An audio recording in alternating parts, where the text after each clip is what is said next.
Hi there, it's Mike Mikowski from Space in Miniature, and let's build some space models, or a space model. I've been working on aircraft mostly recently, so it's time to get back to my specialty, I guess, my satellite models and space shuttles and manned spacecraft from all over the place. Anyway, so what I was doing recently was digging through my inventory, my stash, and checking things. I've got cartons of model kits in the garage and going through that, making sure everything was listed properly. And I ran across an old model that I had scratch built many years ago.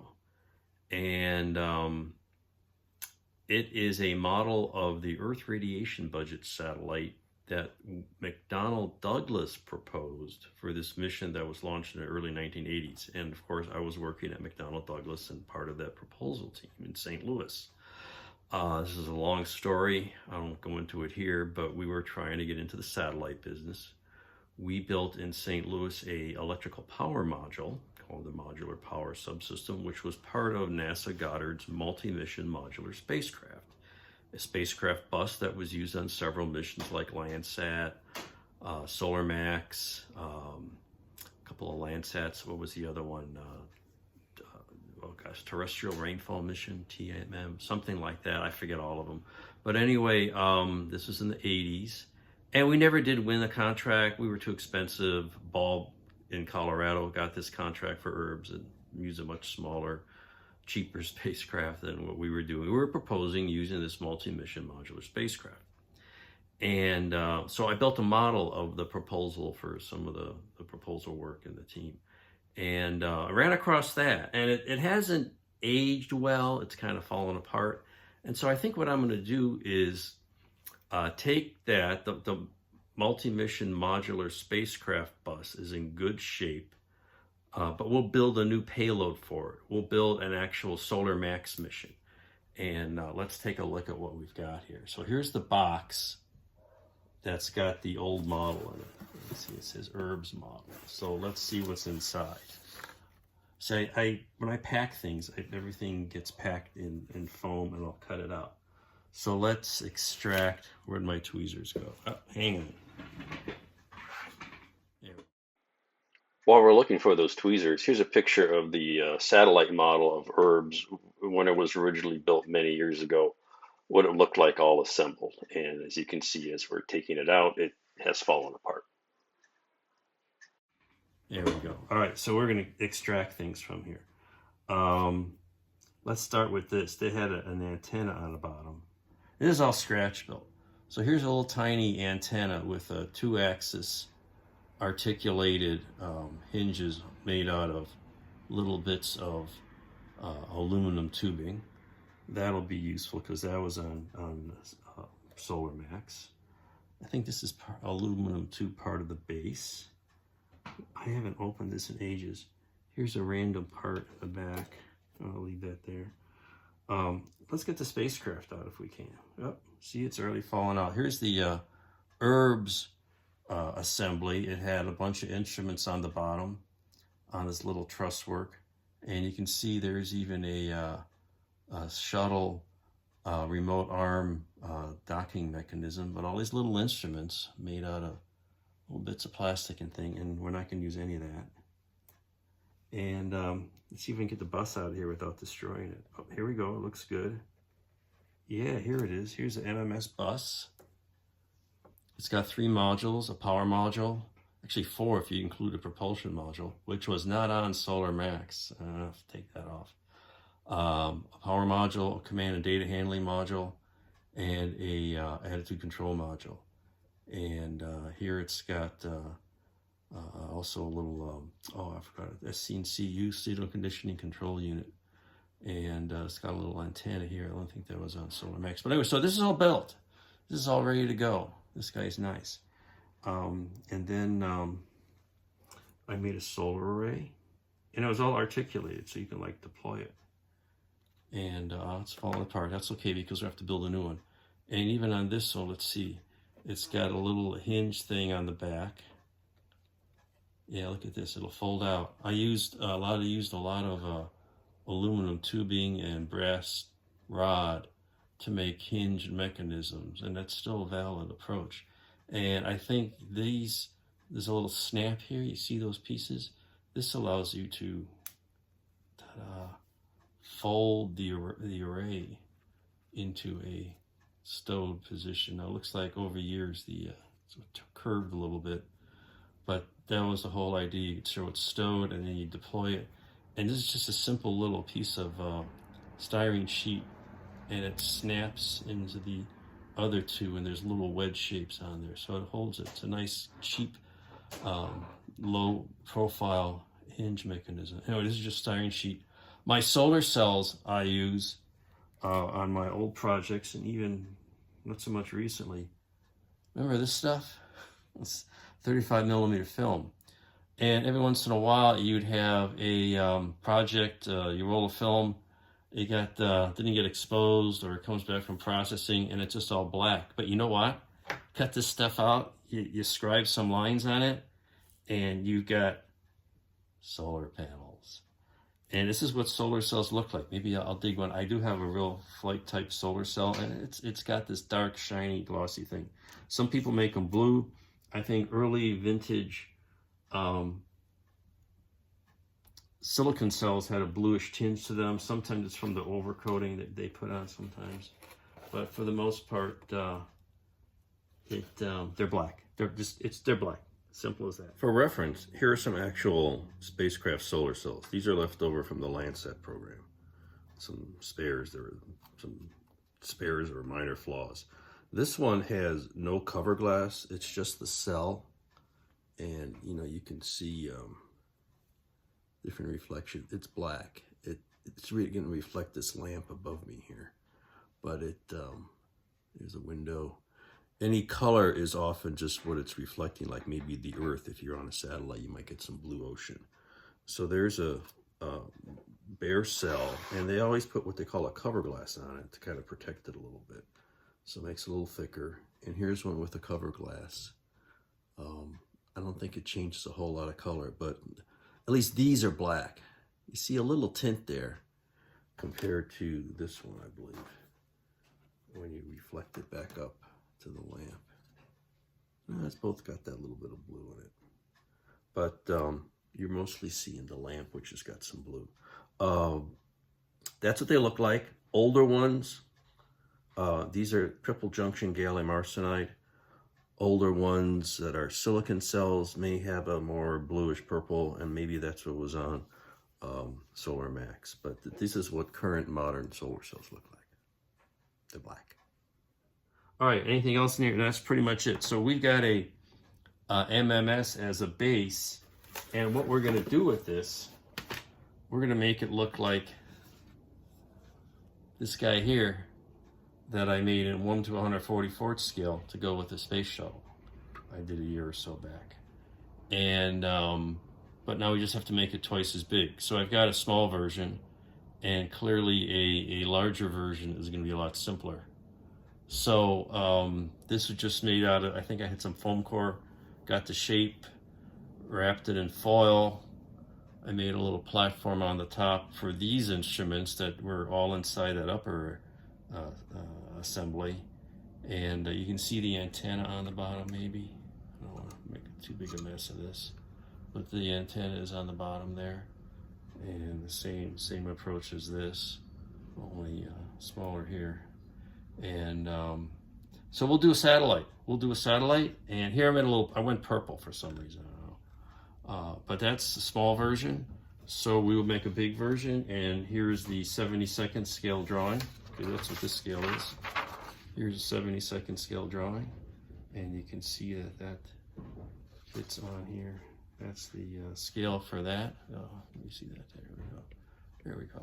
So you can see the bus is built to 72nd scale, so that means we need to build a 72nd scale instrument module and remove the propellant tank, and there's your antenna,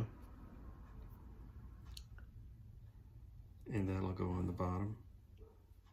And that'll be a fun little project, and that way this thing's sitting in a box, kind of useless, we'll repurpose it and have a Solar Max satellite, and it'll be a fun little build. A little scratch building project for y'all, and show you how I scratch build simple boxy satellites. And that's the nice thing about space models.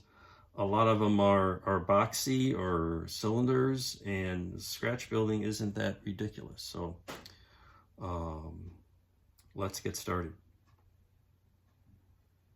So I got my 72nd scale drawings, and the first thing I did was take some cardstock. We're going to kind of mock it up, and I made a strip the height of the instrument module, and between the bus and the instrument module there's a adapter ring and a little space in between, which we can just it looks like it's filled with blankets, so we can make this the right height, and it mocks up there.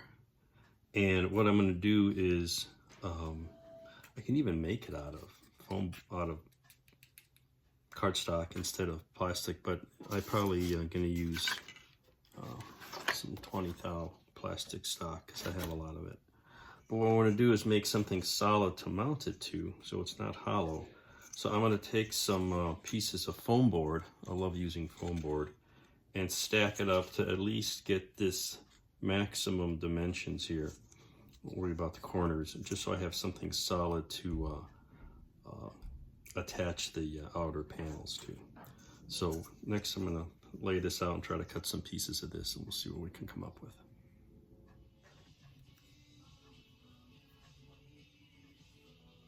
I found a couple of thicknesses here that'll work. So I got some pieces measured, and cut them out and stack it up. A little glue on here.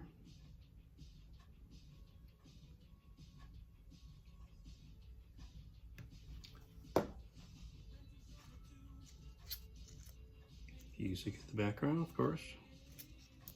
Here we go.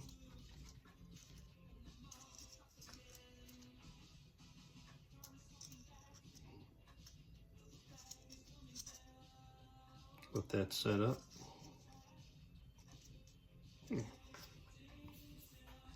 All right, I cut out 2 more pieces that fit in this face, and then, well, we're lucky. It just turns out that they're the same, just the right thickness.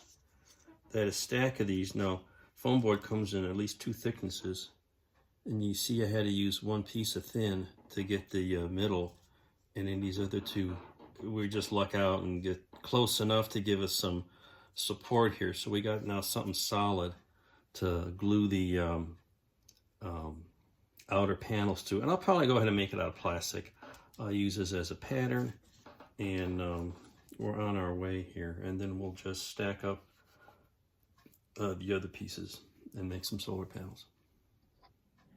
So I glued a another piece of styrene sheet to the inside of the frame, which I've cut out of styrene now. This is the cardboard, and then I cut it out of a 20 thou styrene, and I made an inner flap so it'll glue on here and fit nice and smooth. So I'm going to glue that together, and then the next thing I noticed that the base here, get a little closer look at this, is the same thickness as a 1/4 inch piece of foam board. So I'm just going to cut this adapter ring out of a piece of foam board, and since it's all going to be covered with foil, I'm not even going to bother making that out of plastic. Now, of course, for cutting circles out of plastic or foam board, I got this nice circle cutter, and I've set the right diameter, and so you just slowly go around and around and gently score this thing until it cuts all the way through. Now sometimes I'll just cut the surface with this, and then what I'll do is I'll take a pin. If I can find a pin. Here's a pin. I always have a pin handy, and punch this through all the way. It comes out the other side, and now I can do it from both sides. At least that'll get me a clean top and bottom surface. And you just go around here enough times. And I might finish this with an X-Acto because this is kind of thick for this blade. But you get the idea. All right, we've got this thing popped out of here, and I'll even take a little sandpaper to clean up the edges a bit. It's all going to be covered with foil of different colors probably. I noticed there's some silver and some of the gold capped on. But this will clean up that foam core part. But, you know, there you go, a nice little disc of foam board. Okay, I've glued this on and clamp it down. Let that set up. Well, my first attempt, I tried tracing the pattern on the drawing and cutting it out. It came out a little small, so, you know, things don't work out exactly, but it's be close enough. So what I did is I actually traced what I have here on this piece of cardboard, and I'll be kind of pencil it in, and I'm going to cut it a little larger than what it indicates. That way I can just trim it to fit, and then I will make a second one for the top that's theoretically identical. Ha, ha, ha, ha, ha. So I've noticed to get this really square, there's a little gap on the top. I don't know if you can see it, but to square this up means I need to put a little filler. So I'm going to put a sheet of cardstock in there, and that'll help square this up. So I spread some Elmer's around the outside of the foam board buildup, slid it in and glued it, and squeezing these here should give me a relatively square assembly.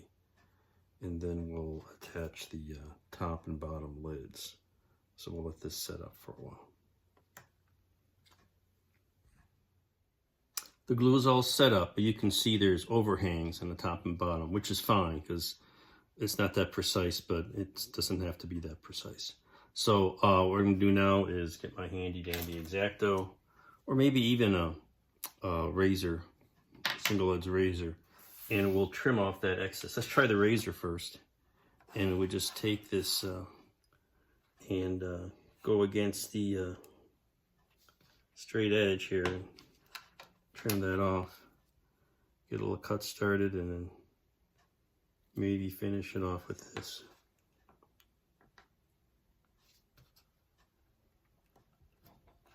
Might be a little too thick for this approach. There we go. There, clean edge there. And then another one here. Yeah, that's the idea. Got a clean edge. And then we'll continue. One of these edges, these corners, has a kind of a curved raised surface, so we'll add a little something there, maybe even just a piece of balsa wood. Easy to carve, or a half round if I have something. And then the top, you see, has all these instruments on it. And what I did in that tiny one is I use this as a template. And most of these are like apertures, so those holes. So you put another layer of the styrene on it with some holes in it. There's a couple things that are built up. We'll do all that, spray paint it white, and attach it, and then we can add all the blankets and stuff on the outside.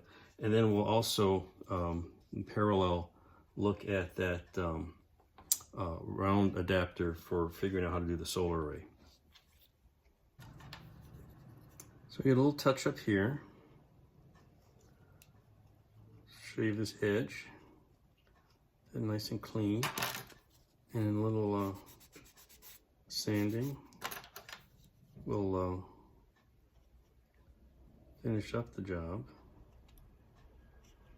And this will all be covered with foil, so it's not super critical.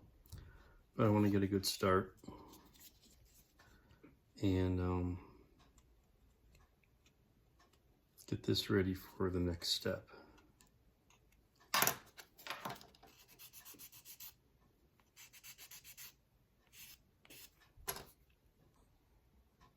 Since the solar arrays have to be mounted inside of this thing, I thought I'd start looking at that. And I don't have much for drawing, but they're not even coaxial. They're offset by each other. But I'm going to put a sleeve inside, and I got some brass sleeve here. It's hollow, square. And I got this 60 thou square tubing, and that'll slip inside of here. So that'll give me an anchor so I can build them separately, maybe even take them off for transport. And then I got some L-beams and decided I can make this jog here, and it's got to fit just as and the real thing, there's like no bracing or anything on the panels, but I might add a little bit under here. Here's what that looks like. You can see at the top just the L shapes on the solar panel supports. Ignore those red arrows down there, that's something else. So I've got all these little parts of roughly 60 thou slices of the little L beam, and I think I can glue a bunch of those together and make that jog and have it strong enough to hold on to the solar panel. So if you can see that here, that's the approach I'm going to be taking. So once that's all glued together, it looks something like this. Pretty much what we want on the solar panel will sit on there, something like this. Oh, I can't see that, but you know, you get the idea. Like that.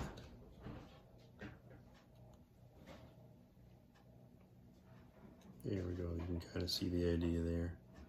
And that's how you do it old school. No, if I had a 3D printer, that's a pretty simple shape. But printing that's a lot of trouble for a 3D printer, but it might be more solid. What I'll do once this liquid glue sets up, I'll fill it with CA and that'll stiffen the whole thing up. So here's one of the solar array mounts. It's a little zigzag. And since the slices I made on those L-beams were not super precise, I have to adjust the thickness on both of them. Just trim that off. And then what I'm going to do is make sure that, to make sure it's nice and smooth. Then I'm going to sand it down a little bit. Like here, see, I don't know if you can see this, it's pretty tiny. But it's a little higher here. So we'll trim that down with a knife, and then we'll sand it a bit. It's pretty close. Get the right spot. And then we'll reinforce this whole thing with CA, and that should make it really solid. Now that I've got these roughly level, or the big piece is shaved off, I'll do a little wet sand here on the sanding bar and just smooth that down on both sides, and then we'll put some thin CA on it. Fill all the gaps, and that's kind of reinforce everything and make it look like a single assembly. Should also add some strength to it. But that's how you make these little pieces. And frankly, consider if I was 3D printing these, I'd have to do the CAD design, draw it all up, print it, cure it. Frankly, this is faster. And here's the little solar array brackets after some super glue application, and we'll do another little bit of sanding just to smooth that down. And maybe we'll put I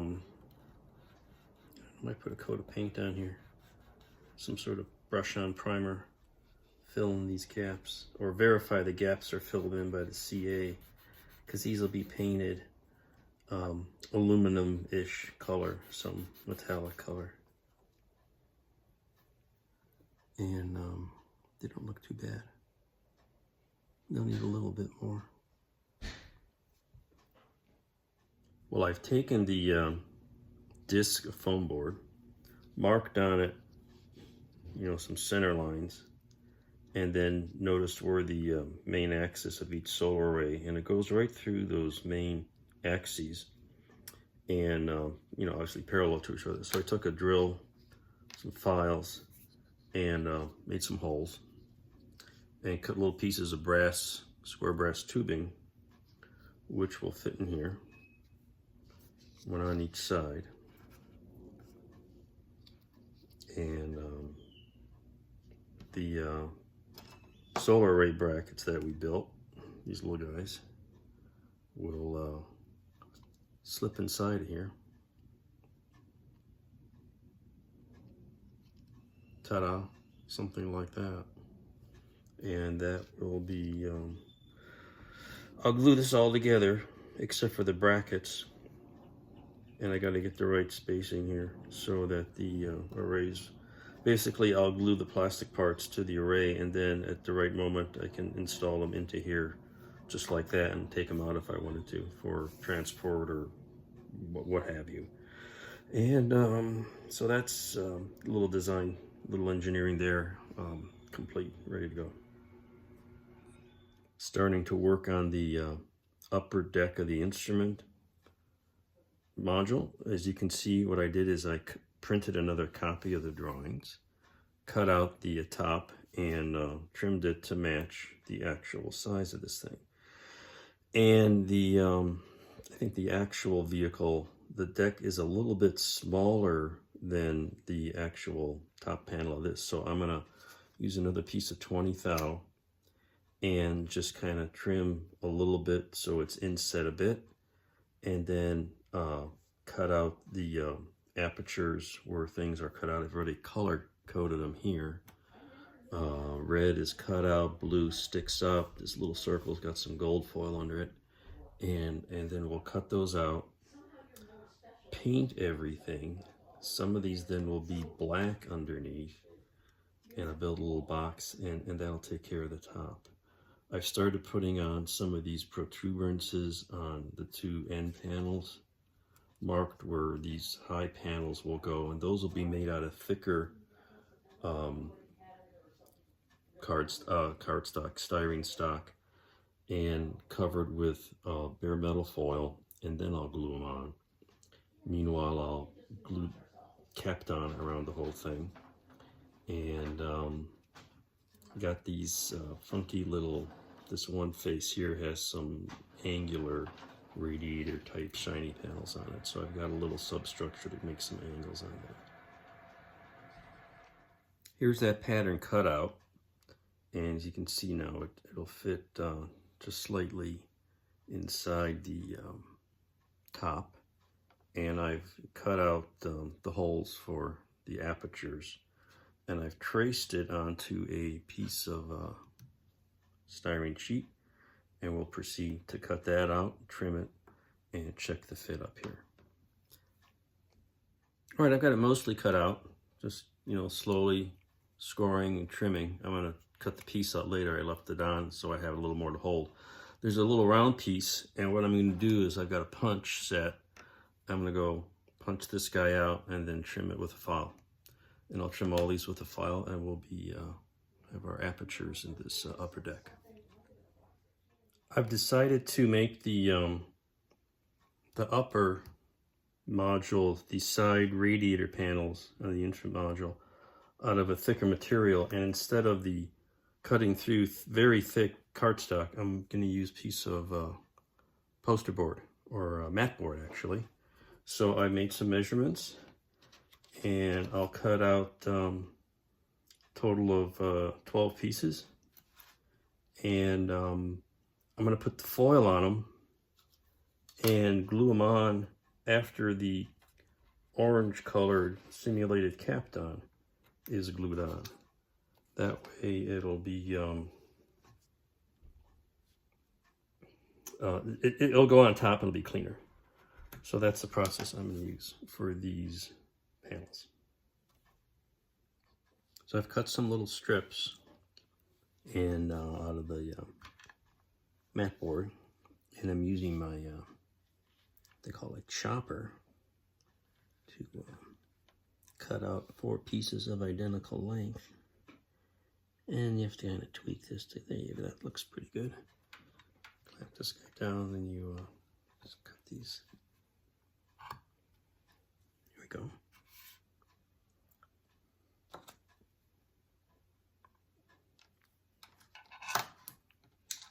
And I'm marking them once I cut them out, because they're all very similar shape or size. I'll verify that. We'll go there. There we go. And I'll mark them on the back. This is row 2. So it gets two little marks in the vertical, so I know which end is up. And they go in there, they get foil, and then we'll glue it on later. And then we'll just do all the rest of them the same way. And there we go. There's a bucket of little pieces for the instrument module. They're all marked. We'll fold these up and glue them on. So I think that's going to wrap it up for this episode. We'll continue on in the next segment with putting some foil on. I got to take some parts off the old module, the old bus parts, start working on solar panels, and put this thing together. So stay tuned for the next episode. Thanks for watching.